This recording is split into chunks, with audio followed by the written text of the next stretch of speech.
Good morning everyone. This is class 12th, subject chemistry, chapter number 10, haloalkanes and haloarenes, lecture number 3. In this lecture, I will be discussing physical properties of haloalkanes and haloarenes, chemical reactions, and in chemical reactions, nucleophilic substitution reaction will be discussed. And at the end, I will discuss the homework solution of lecture number 2. After the preparation of haloalkanes and haloarenes, next is physical properties of haloalkanes and haloarenes. First is physical state, color and odor.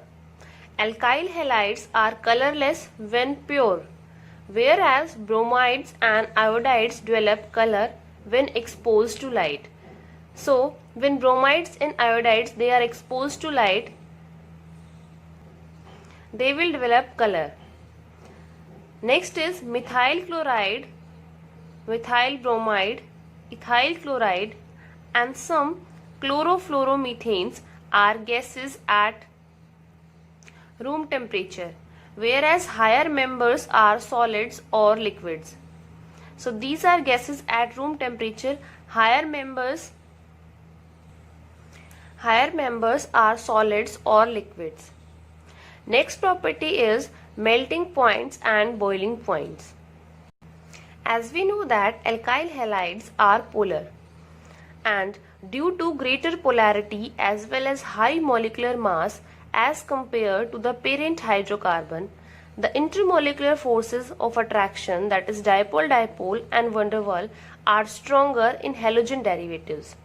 Therefore, the boiling points of chlorides, bromides, iodides are considerably higher than those of the hydrocarbon of comparable molecular mass. For example, so if we compare the boiling point of these two derivatives, this is methyl bromide and this is methyl chloride. As we know that bromine has more molecular mass as compared to chlorine, therefore the boiling point of methyl bromide is more as compared to methyl chloride. These two halides are formed when we replace one of the hydrogen from methane by halogen atom. Now if we compare the boiling point of this methane with these two, so due to greater polarity and high molecular mass, these have high boiling point as compared to methane. Next is, for the same alkyl group, the boiling points of haloalkanes decrease in the order. So if the R group is same, then the boiling point decreases in the order, that is alkyl iodides has highest boiling point, then alkyl bromides, alkyl chlorides, and the least value is for alkyl fluorides. And the reason is because of increase in the size and mass of halogen, the magnitude of van der Waals force of attraction increases. That is why alkyl iodides has the highest value of boiling point. Next is, for isomeric alkyl halides, the boiling points decrease with branching. This is due to the reason that with branching, the surface area of alkyl halide decreases, and hence the magnitude of van der Waals force of attraction decreases. For example, this is tertiary butyl bromide has lower boiling point than N-butane. Here this is a straight chain hydrocarbon and in this there is branching. So these two are isomers. So the isomer with branching has lower boiling point because with branching the surface area of alkyl halide decreases and hence the magnitude of van der Waals force of attraction decreases. That is why branching isomer or branched isomer has lower value of boiling point than straight chain hydrocarbon or straight chain alkyl halide. Here we are discussing the case of alkyl halide. So branching or branched alkyl halide has lower value of boiling point as compared to straight chain alkyl halide. Next is, if we talk about dihalobenzenes or haloarenes. The boiling point of isomeric dihalobenzenes are nearly the same, but the melting points are quite different. In case of halobenzene and the boiling points of isomeric dihalobenzenes are nearly the same, but the melting points are quite different because melting point depends upon the symmetry. Now, here are the structures of dihalobenzene. First is ortho, meta and para. Out of these three isomers, melting point of para isomer is highest because para isomer is more symmetrical and hence its molecules pack closely in the crystal lattice. As a result, intermolecular forces of attraction are stronger and hence the para isomer melts at higher temperature. So in case of dihalobenzene, the para isomer has highest melting point because this para isomer is more symmetrical and therefore its molecule pack closely in the crystal lattice. Therefore, the intermolecular forces of attraction are stronger and hence the para isomer melts at higher temperature. So in case of dihalobenzene, the boiling points are nearly the same, but the melting point value is different, and the melting point depends upon the symmetry. So here in these three isomers, para isomer is more symmetrical, therefore this para isomer melts at higher temperature. Next is density. Bromo, iodo and polychloro derivatives of hydrocarbons are heavier than water. So these derivatives are heavier than water, and density increases with increase in number of carbon atoms or halogen atoms, because when we increase the number of carbon atoms or halogen atoms, mass will increase and therefore the density will also increase. Next property is physical property is solubility. Haloalkanes are very slightly soluble in water. Now, how to explain the solubility of haloalkanes? If a haloalkane or haloarene is to dissolve in water, energy is required to overcome the forces of attraction already existing between haloalkane molecules and to break the hydrogen bonds already existing between the water molecules.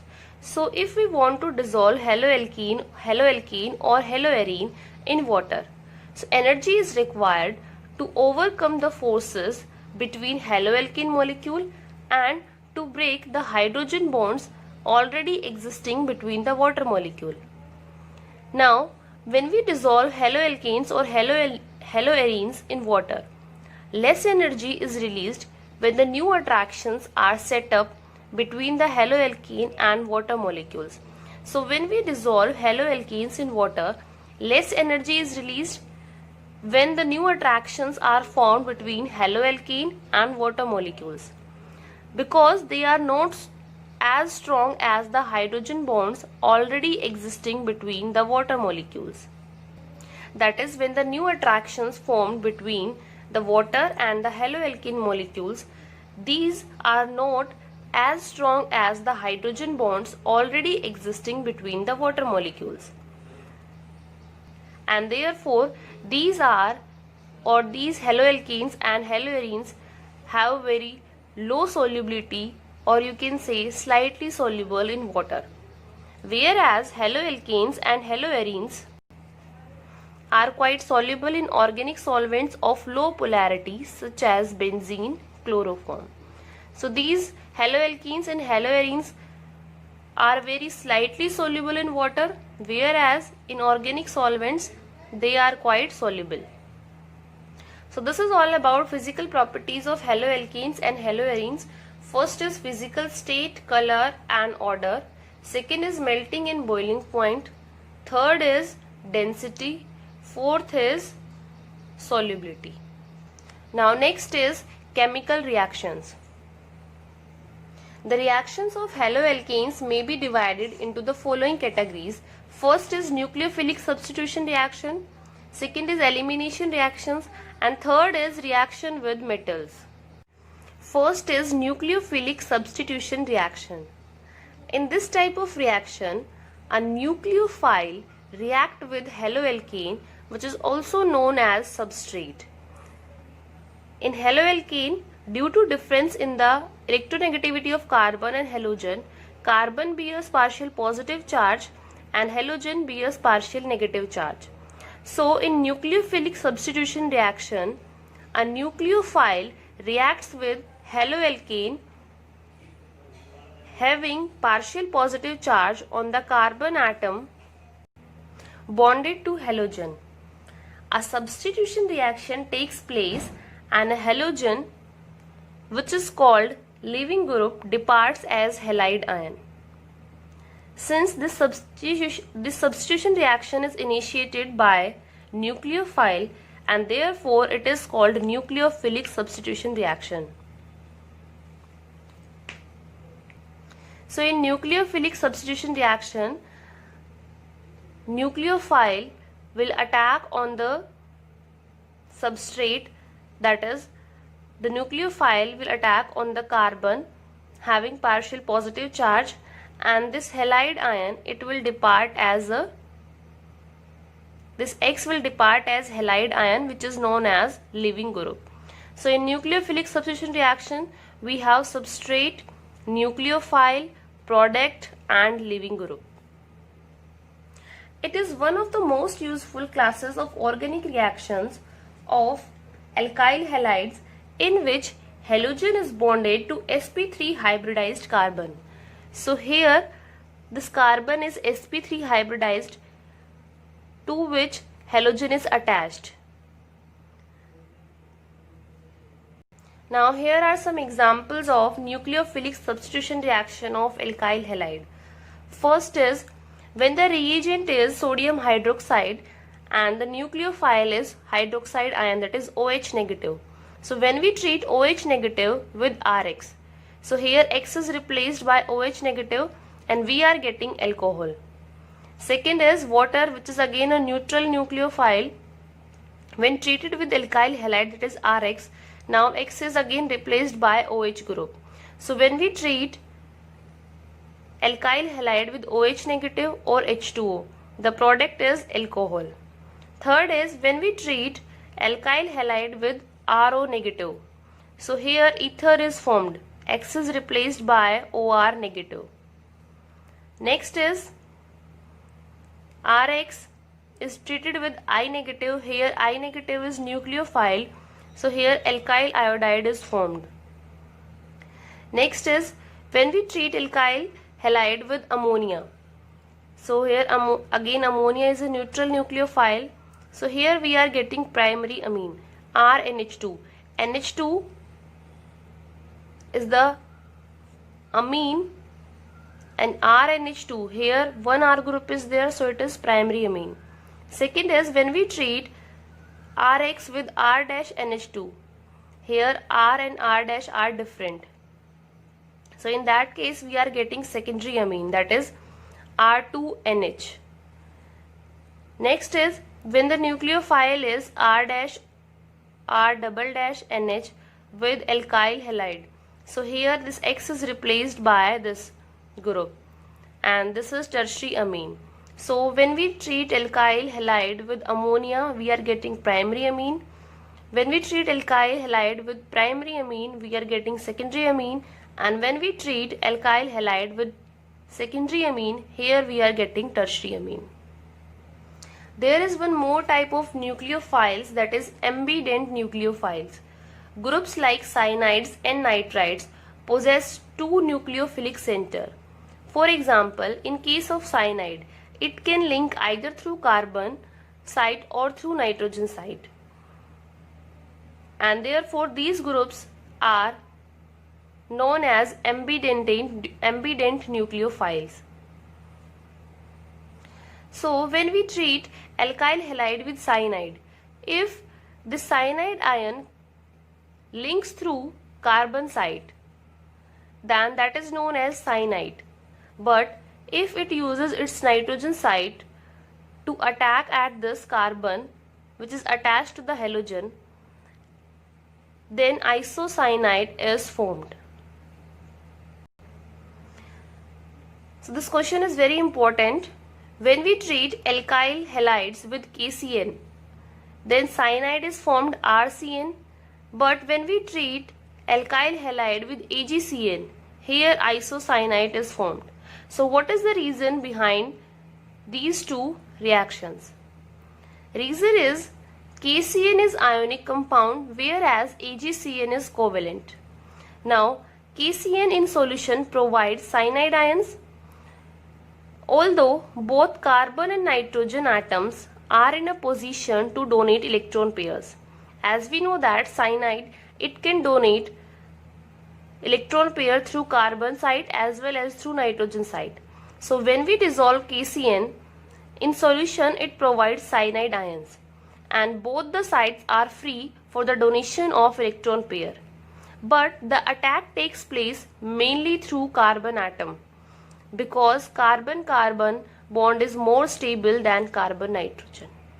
And that is why when we treat KCN with RX, here we are getting cyanide, that is RCN.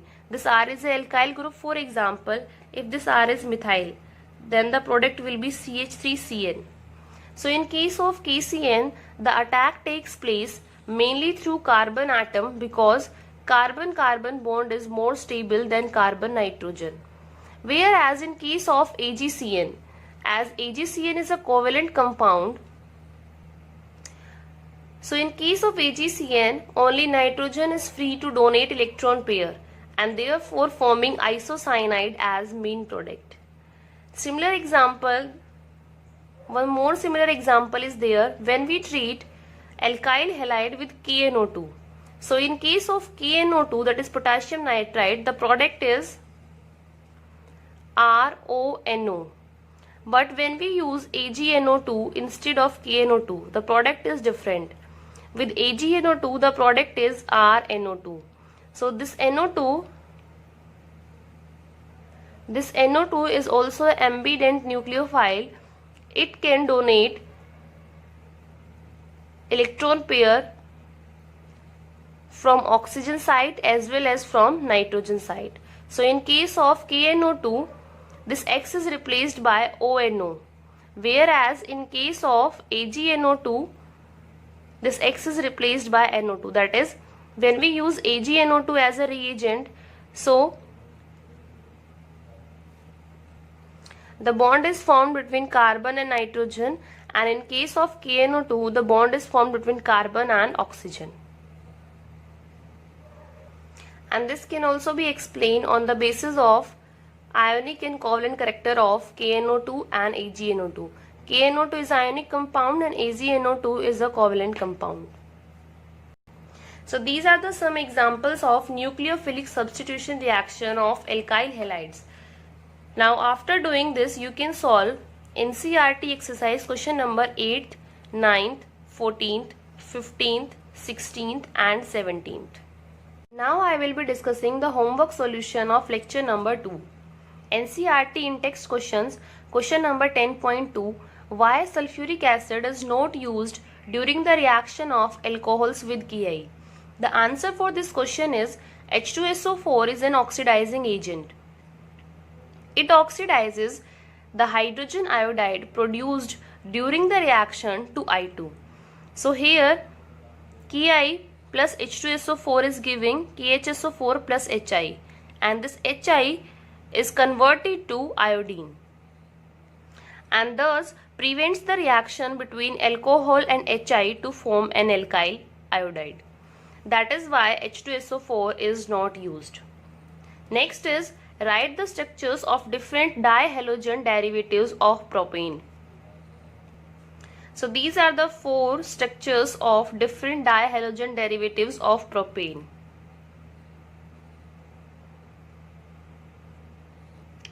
Next question is, among the isomers of alkanes molecular formula C5H12, identify the one that on photochemical chlorination yields a single monochloride.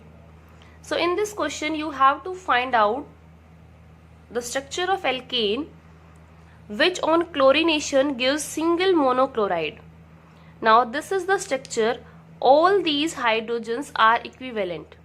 So when we do the photochemical chlorination, they will yield single monochloride, because all these positions of hydrogens, or you can say that these hydrogens are equivalent. So if we replace any of the hydrogen by chlorine, then all the positions are equivalent. So in this structure we will get single monochloride. Next is 3 isomeric monochlorides. So this is the structure when we do the chlorination. So here we will get 3 different isomers of alkyl chloride.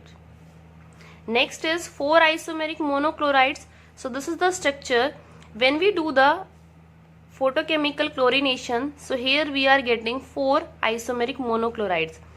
First is, if we do the chlorination here, second, third and fourth. Question number 10.5. Draw structures of major monohalo products in each of the following reactions. First is reaction of alcohol with SoCl2, that is thionyl chloride. So this hydroxyl group is replaced by Cl. So this is the product for first part. Second part is, in Br2 in presence of UV light or heat, free radical halogenation will occur. Now there are 2 positions at which halogenation can occur. These are the 2 positions. Now in free radical halogenation, free radical will form. Now here 2 radicals can form. First is on this carbon and second is on this carbon. That is, bromine can substitute at these 2 positions. But this radical is more stable. That is, benzylic free radical is more stable. Therefore the product is this.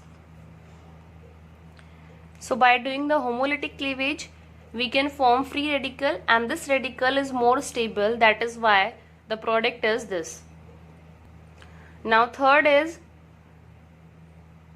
part is this reaction. Now here 2 hydroxyl groups are there. So this group is replaced by Cl, not this OH. Why this OH is not replaced by Cl? As we know that oxygen has lone pair of electron, and these lone pair of electrons are involved in resonance with this benzene ring, and therefore here is double bond character, and it is difficult to break this bond. That is why only this hydroxyl group is replaced by chlorine in this part. Third is, here is a double bond. So this is addition of Hi on alkene. So in this case we simply apply Markovnikov's rule. The negative part, that is I negative part, will add to that carbon atom having lesser number of hydrogen. So here in this, at this position it has 1 hydrogen, and at this position there is no hydrogen. So iodine will add to this part, this carbon atom, and hydrogen will add to this carbon atom. So this is the product in case of fourth part. Next reaction is CH3CH2Br plus NaI. So this is halogen exchange reaction. Here bromine is replaced by iodine. So this is alkyl iodide and NaBr. Next part is, again this is alkene plus Br2 in presence of heat and UV light. So in these conditions substitution will take place at allylic position. So here this position is allylic position. With respect to this alkene, these 2 are allylic position. So we can substitute bromine at any one of the positions. So this is the product of this reaction. Next is NCERT exercise question. Question number 10.4. Which one of the following has the highest dipole moment? CH2Cl2, CHCl3, CCl4. So out of these 3 compounds, CH2Cl2 has highest dipole moment. Next is question number 10.6. Write the isomers of compound having formula C4H9Br. So these are the 4 isomers of the compound having formula C4H9Br. Next question is question number 10.7. Write the equations for the preparation of 1-iodobutane from 1-butanol, second part is 1-chlorobutane, and third is but-1-ene. So first is how to convert 1-butanol to 1-iodobutane. So first of all, we will treat this alcohol with SOCl2. This hydroxyl group is replaced by chlorine, and after that we will do the halogen exchange reaction, that is Finkelstein reaction. In presence of sodium iodide and dry acetone, here this chlorine is replaced by iodine, that is 1-iodobutane is formed. Next is, this is the structure of 1-chlorobutane. So when we do the Finkelstein reaction of 1-chlorobutane, here we are getting 1-iodobutane. Third is, this is the structure of but-1-ene. So first is, we will add HBr according to anti-Markovnikov's rule in presence of peroxide. So first is addition of HBr in presence of peroxide. So addition will take place at this position, and according to anti-Markovnikov's rule, this is the product. Now if we do the halogen exchange reaction, that is Finkelstein reaction on this alkyl bromide, so here we are getting 1-iodobutane. This bromine is replaced by iodine, and therefore 1-iodobutane is formed. So this involves two steps for the conversion of but-1-ene to 1-iodobutane. So these are the questions of lecture number 2. Thank you. Please like and subscribe this channel.